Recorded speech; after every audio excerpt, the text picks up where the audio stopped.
कुरान मजीद में एक मकाम पर मूसा अलैहिस्सलाम को हुक्म दिया। हुक्म तो पुराना है, कुरान ने कोट किया। तो वो मैदान है जिसमें कोहे तूर वाक़ है। तो की मुक़द्दस वादी में जब मूसा अलैहिस्सलाम दाखिल हुए तो कुरान ने कहा फखला नालैक, मूसा इस वादी के बाहर अपनी जूतियां उतार दो। फ़इन्नका बिल वादिल मुक़द्दस तवा, इसलिए कि अब तुम तवा के मुक़द्दस वादी में दाखिल हो रहे हो। ये पाकीज़गी देखी आपने उस वादी की जहां तौरात उतरी, यानी वो तौरात जिस मकाम पर उतरी वो वादी इतनी पाकीज़ा कि मूसा जूतियां उतार दो बाहर, खबरदार उसके अंदर ना हो। अच्छा, अब इब्राहिम ने एक घर बनाया, कहने लगा तहरा बैती लित्ताइफीना वल आकिफीना व रुक्का सुजूद। देखो बाप और बेटे ने मिलकर खाने का तामीर किया है, इब्राहिम ने और इस्माइल ने। कहता है कि तुम ताहिर हो, नबी हो, तुमने ताहिर घर बनाया है। तहरा बैती, मेरे घर को पाक रखना, रुकू करने वालों के लिए, तवाफ करने वालों के लिए, सजदा करने वालों के लिए, इत्काफ करने वालों के लिए मेरे घर को पाक रखना। भाई क्यों घर को पाक रखा जाए? इसलिए कि अल्लाह से मंसूब है।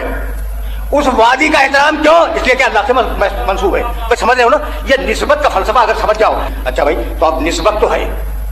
इस्माइल कुर्बान हुए अल्लाह पर, इस्माइल का एहतराम।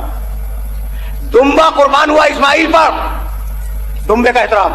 अब ये निस्बत देख रहे हो, ये निस्बत समझ में आई? इस्माइल अलैहिस्सलाम को कुर्बान किया था ना इब्राहिम ने अल्लाह पर, बच गए वो दूसरी बात है। तो अब इस्माइल का एहतराम चूंकि कुर्बान हुए, अपनी तरफ से अपने आप को ऑफर कर दिया और अल्लाह ने बचा लिया दुम्बा पेश कर। वो दुम्बा काबिल एहतराम।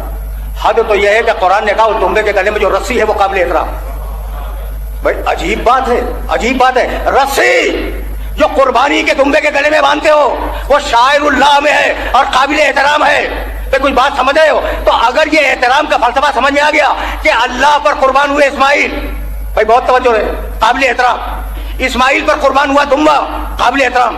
दुम्बे के गले में रस्सी है वो काबिल एहतराम। तो क्या आप ये समझ में नहीं आता कि अल्लाह पे कुर्बान हुआ हुसैन, काबिल एहतराम। हुसैन जिस जमीन में दफन हुआ वो जमीन काबिल एहतराम। और अगर उसकी शबी बनाकर तालिया निकाल दिया जाए तो वो भी काबिल एहतराम।